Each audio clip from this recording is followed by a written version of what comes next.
people have asked on the comments section if I could show more of the narrowboat build, and I'd really like to. The trouble is with a narrowboat, particularly the steel work, it aligns itself to Pareto's 80-20 rule. Pareto's 80-20. 80% of the work, i.e. the hull, the base plate of it, the hull, the sides, the roof, they go up really quickly, and on a 5.5 week build, I would suggest that the majority of that build, which you can see the tangible effects from, they've got up in a week. So it's really difficult, and that's the 20% margin. The other 80%, well, that's the grinding, the welding, the shaping, and all that, the building of the boat, which once you've seen a weld, once you've seen a grind, and once you've seen a bit of steel cut, it's kind of the same. And I've tried to dramatise it as much as I possibly can. And on the fit out of the interior, I'm going to show more build stuff.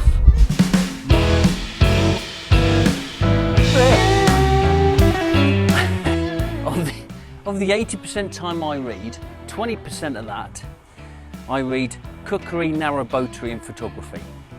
The remaining time is on political science. So I was YouTubing some political science stuff, and I come across Simon Sinek, who I've got a book from, anyway, he was discussing the time that he did some consultancy work, or he did a presentation for Microsoft and Apple,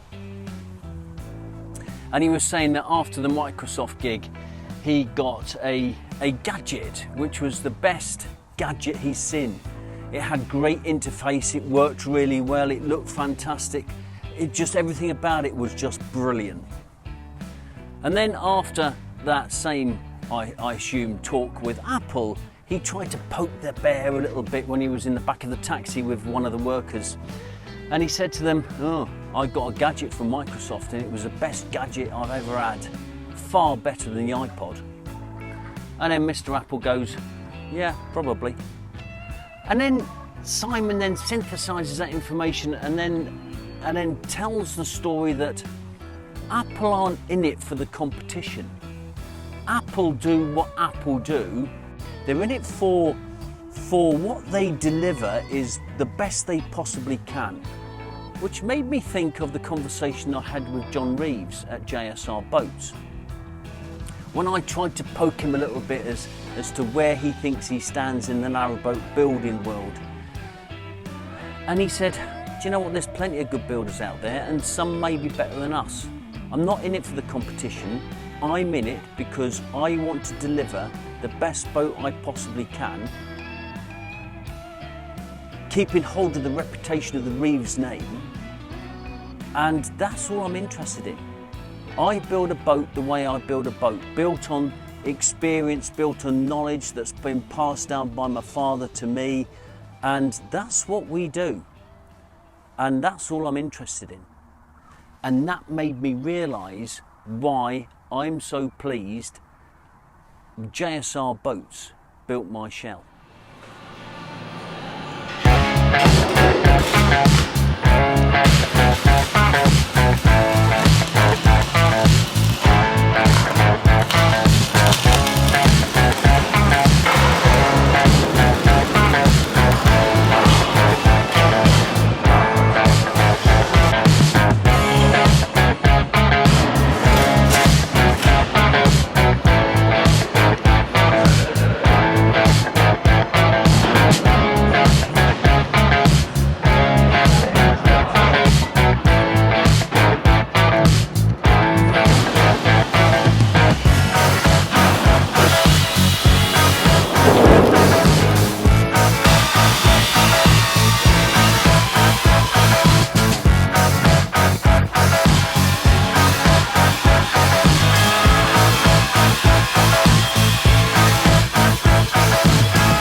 attach the bar onto the end. Make sure you get away. I'll put it down to the stop. Okay. You got enough room there? Yeah. Yeah. Okay. Down to the stop.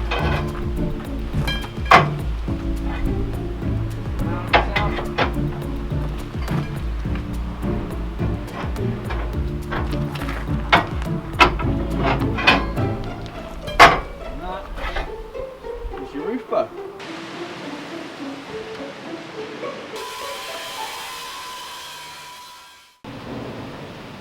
It's down to the welding.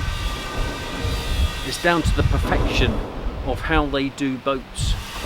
There's those years of learning your craft, learning your trade. It's a science, and I didn't realise how much of a science it is until you actually come and view the boat on a regular basis. Around the outside of that locker there's a little ridge, there's a little gully where all the water, if there is any water that comes onto the front deck, drains around the outside, drops to the bottom of the well deck and then goes to the side of the boat. If water splashes over when you're going into the lock, sometimes it splashes over the front deck, over the bow. Again, there's lots of drainage areas, so all of that is self-draining. The floor joists, I don't know what you call them in nautical terms, well, those floor joists, they've got holes on each side of the hull, and that's to allow air to circulate up and down the hull itself. Because don't forget, on top of those floor mounting bits of joist, there's going to be a wooden batten, and then the floor's going to be on top of that.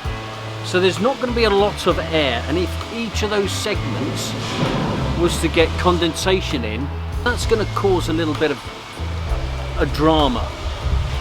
It's going to be waterproofed. But the air bit, the air gaps, great idea. Oh, and a little bit of history. Graham Reeves sat on the council that set the required standard for canal boats, how they ought to be built, the size of the steel, and all the intricate measures of how a canal boat should be built. Graham Reeves had an input on that. And if you go onto the canal circuit, Graham Reeves has got a good name. It's like having a brand, your name is a brand, and they absolutely live by that standard. I must check on the detail of when JSR was formed. I think it was 2010. 81 boats since 2010. That's not many, because some manufacturers push out, I don't know, 100 a year, more. But JSR build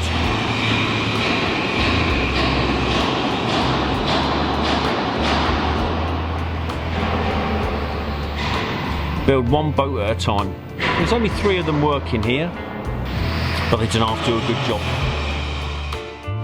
Other technical data. Base plate 10mm. Sides of the boat. The sides of the boat are 6mm. That's the hull and the cabin sides. And then the roof is 4mm. Now you have other manufacturers that do a 10mm base plate, 6mm sides of the cab of the hull, 5mm sides of the cabin, and 4mm on the roof. An awful lot of banging going on. But the only thing I can liken it to is cars. I've had other brands of car. I've got a VW at the moment, but I've had other brands of car, and the age of my car now, 12 years old, still looks great.